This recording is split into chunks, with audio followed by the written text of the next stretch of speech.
Hey, what's going on, AP guys? We have chapter 25 today, covering a span of 35 years, and it's basically focusing on urbanization in the United States. Let's get going. All right, we're going to talk about the growth of cities, and the first skyscraper was built in Chicago in 1885. And other cities are going to copycat this, and we're going to see office buildings getting taller and taller, more people moving to this city. And one of the things that allows skyscrapers to be built is steel, and how cheap steel was made from the Bessemer process that we learned about last chapter. Some aspects of city life that you should be familiar with: we have electric trolleys. We have residential neighborhoods that are segregated by race. So you would have a neighborhood strictly of whites, another neighborhood of strictly of blacks. You would see different ethnic neighborhoods develop as well. And the electric trolleys were some of the first transportation, mass transportation for cities. Cars aren't around yet, and this allows people to travel from their homes to the factories. Industrial jobs drew people from the country. We're going to see a trend begin to develop where there's going to be fewer and fewer farmers and more people working in the cities. And cities gave women economic opportunity and independence, and they became social workers, secretaries, stenographers, switchboard operators for telephones. And most women who worked were single, and this would delay marriage and even the start of families. Okay, another phenomenon that we see is rural general stores are replaced by these two new companies, Sears and Montgomery Ward mail order catalogs, where you would get a catalog in the mail and you could buy stuff through there as opposed to going to the local mom and pop store. And this begs the question: what stores are replacing mom and pop stores today? And you hear these arguments a lot, especially out in the rural parts of the country. And the first one that comes to mind for me is Walmart. Anytime a Walmart opens up, you hear people complain saying that, small businesses are being hurt. And it's the same idea back then. Some issues in city life: you have waste disposal. People literally throw their trash on the streets. Criminals would flourish. There would be uncollected garbage. There wasn't a lot of sanitary conditions at this time. Population explosion. You'll see in coming chapters that you will have tenement houses, 14, 15 people living in a one bedroom apartment, and there'll be a muckraker who will expose these, and you'll learn all about that. Okay, new immigration. Let's review really quick though. What is old immigration? And when we're talking about new and old immigration, make sure you understand these dates. 1880 is this magical year that kind of divides the old immigration versus new immigration. And old immigrants were mostly British and Western European. So you also have some Germans, you have some French, you have some Irish people, but mostly it is Western Europe. And they were usually Protestant with the exception of some German and Irish Catholics, but an overwhelming majority of these people were Protestant. They had a very high rate of literacy and they adjusted to American life pretty easily. So these are the old immigrants. Contrasting that with new immigrants, which is about a 40-year time period from 1880 to 1920, they are much different. They come predominantly from Southern and Eastern Europe, Italy, Croatia, Greece, so that really the eastern part of Europe. They were mostly illiterate, they were poor, and they were likely to work in cities. Think back to some of the earlier chapters. A lot of the Germans would settle on the frontier and they would be farmers. A lot of these newer immigrants would come and they would work in cities. And often they were used as scabs or strike breakers.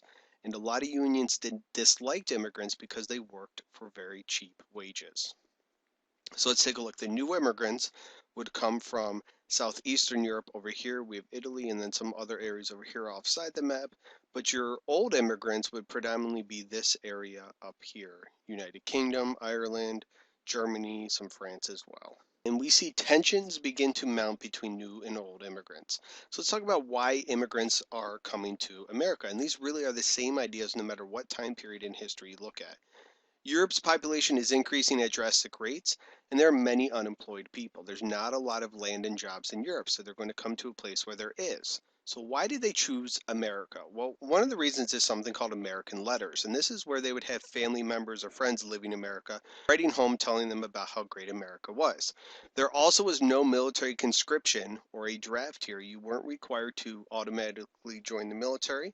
There was freedom from religious persecution, and something called birds of passage, where people would move here for a short period of time, maybe 2 or 3 years, get some money, send it back home to their family, and then move back. So it basically boils down to, in some way, shape, or form, a land of freedom and opportunity. Many Jews in Europe, we see anti-Semitism on the rise. They were forced to leave, and they moved to the United States and become tailors and shopkeepers. Now, anytime we talk about immigrants in the United States, they are not going to be well received. Mostly ignored except by political bosses. So they are going to be rewarded with jobs. And we'll see this in New York City and Tammany Hall. And this is going to make people hate immigrants that much more. So then we're also going to have some social crusaders, and we'll talk about this idea of different people who want to improve society. They attempt to improve the shame of cities and life for these immigrants and life in cities. And two people that you should be able to identify are Walter Rauschenbusch and Washington Gladden. And they insisted that churches should tackle social issues. So you're going to see more and more churches becoming involved in cleaning up cities and making life better. Jane Addams, you absolutely positively must know her. She did not have the first settlement house, but she had the most famous settlement house. And this was called the Hull House, and this was located in Chicago. Please know Jane Addams, Hull House, Chicago. Here's a picture. It would be a place for predominantly women and children, but immigrants too and poor. They could come, they would get food, clothing, shelter, and help them adjust to society and even try to find jobs. Okay, let's review a term called nativism. This is hatred of foreigners, and we see this over and over again throughout United States history. And most new immigrants, again, came to the United States for the same reasons as the old. And the biggest one is economic reasons to escape poverty. There were many concerns about new immigrants, though, compared to older immigrants. One, new immigrants tended to have a high birth rate of children. So you would see way more children being born to new immigrants than old immigrants. This fear, these old immigrants, these Anglo Saxons, these people from Britain, they could be outvoted and outnumbered. And they had radical ideas, different ideas about government, such as socialism, communism, anarchism, etc. So their ideas about government were fundamentally different on many levels than those that were already living here. Just like the Know Nothing Party of the 1840s and 50s, there's an anti-foreign groups. There are some anti-foreign groups that emerged, most notably the American Protective Association, or the APA, and they urged voting against Catholics. We'll see this for a long time until 1960 when the first Catholic president is elected. Do you know who he is? JFK. And he's like, yo, APA, why are you hating bros? Why are you hating on Catholics? But it's a very long time before we have a president who is Catholic, and that's JFK. Okay, new immigrants, as I've talked about, were used as strike breakers. They would work at a much cheaper rate. Immigrants were very hard to unionize because there was a language barrier. They spoke different languages and many of them didn't know English, so it was hard to get them to organize. In 1882, we're going to see a reaction on the West Coast to Chinese immigrants. Now, please note that Chinese immigrants are not part of the new immigration. When we're talking about new versus old immigration, if you ever see those terms on the AP exam, if you have to write about new versus old immigration, which has been kind of a popular topic, please note that that is restricted to Europe only. Chinese are not a part of either new nor old immigration. In literacy tests, some ways to try to clamp down on immigration, this idea of a literacy test, you had to pass a test in order to come to the United States, that was proposed, but it's not enacted until 1917. And we'll see restrictions against immigrants on a large scale in the 1920s. Okay, the social gospel. Do not confuse this with the Gospel of Wealth, which was written by Andrew Carnegie. The social gospel was a church movement to improve conditions affecting society. So you see different organizations like the YMCA and the YWCA, which were formed by churches and they were clubs and they were trying to help society, not these people of the YMCA. You know you're singing it right now, right? Aren't you? Okay, now you definitely are since I mentioned it. Okay, we're going to see new schools begin to develop. And let's go back really quick and think who helped influence and spread education. There was one very famous man from the 1840s. Are you stuck? He was a very famous man. Horseman! There should be two N's there, sorry. By 1900s, high schools were increasing drastically. You no longer just see a K through 6 or a K through 8 schools. We see free textbooks supported by taxpayers. And we also see private religious schools develop. And if you ever wondered where I went to school in first and second grade, here it is. This is located in Cincinnati, Ohio. It's called the Immaculate Heart of Mary School, although it looked nothing like this when I went there. They built it and made it look much better. And illiteracy rates dropped from 20% in 1870 to 10.7% in 1900. So these schools are definitely working. Talk about two key African Americans that tried to improve literacy, tried to improve education, tried to improve social, economic, and political standings. and these two gentlemen appear all the time. And the first one is Booker T. Washington. He was a former slave. He was biracial. His father was a white slave owner, and his mother was a black slave. He believed that blacks should be educated in trades so they could gain self-respect and economic security. So when he's talking about trades, he's talking about learning a specific skill. So maybe you would go to school to become a carpenter.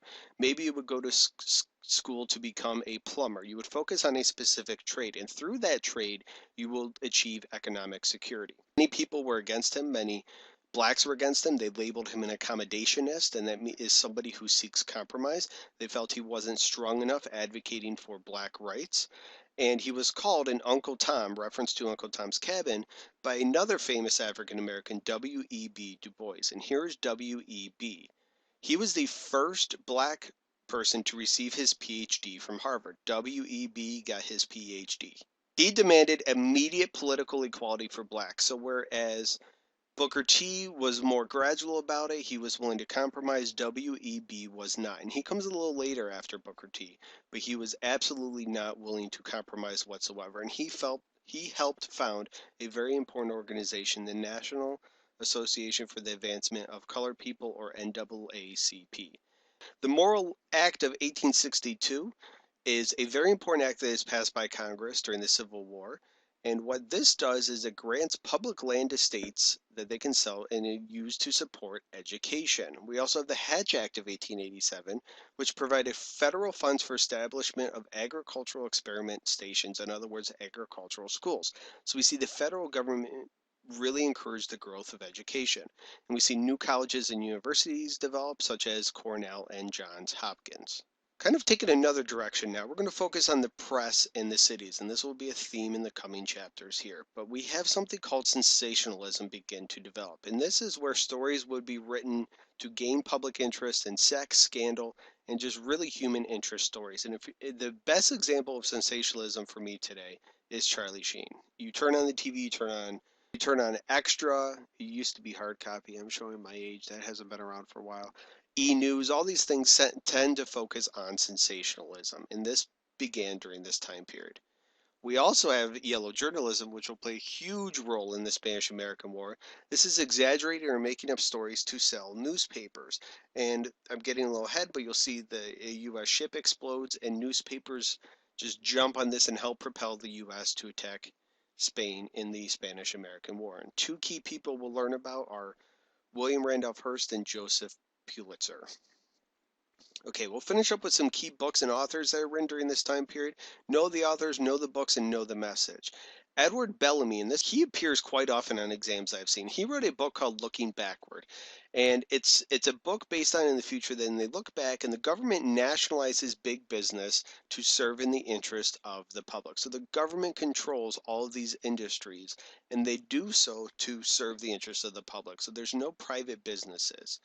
Horatio Alger, is a very popular gentleman. He wrote that virtue, honesty, and industry are rewarded by success, wealth, and honor. He wrote these dime novels, they're called because they cost a dime.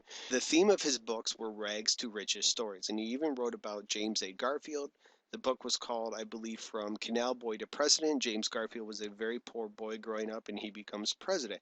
And Horatio Alger will write about him, talking about how this happened because of hard work.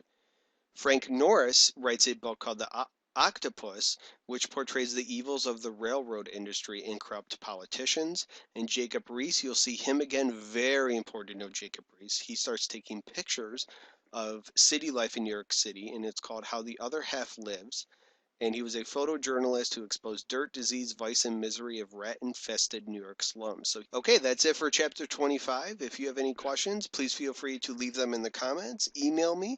If you have not done so already, please subscribe to my channel. I ask just again, if you find that these videos are valuable, you enjoy watching them, please help me spread the word. There are roughly 300,000 people taking AP, and my goal is to reach as many of them as possible. So please share this with people in your class, your friends, anybody that would benefit from this. And, like Charlie Sheen says, subscribing to this channel equals winning.